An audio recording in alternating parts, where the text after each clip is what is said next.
Sa iba pang mga balita, naitala ng Philippine Statistics Authority o PSA ang mas mababang 3.8% na unemployment rate sa nakalipas na Pebrero. Maliban dito, kinakitaan din ng bahagyang pag-unlad ng ating labor force distribution.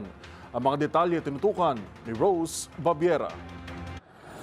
Nabawasan ang bilang ng mga Pilipinong walang trabaho para sa buwan ng Pebrero taong 2025.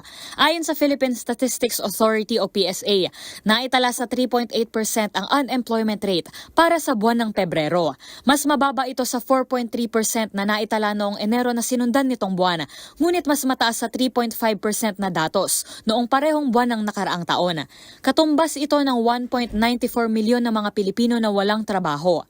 Nasa higit 51 milyong katao naman ang bumubuo sa labor force o ang populasyon ng mga individual na employed at unemployed.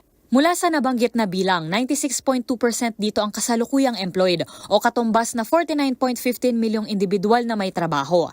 Samantala, 10.1% naman ang kabuoang bilang ng underemployed o may trabaho pero hindi full-time. Mas mababa na rin ito kumpara sa 12.4 na naitala noong buwan ng Pebrero 2024 at 13.3% na datos noong Enero 2025. Para sa MBC TV Network News, ito si Rose Babiera ng DZRH TV.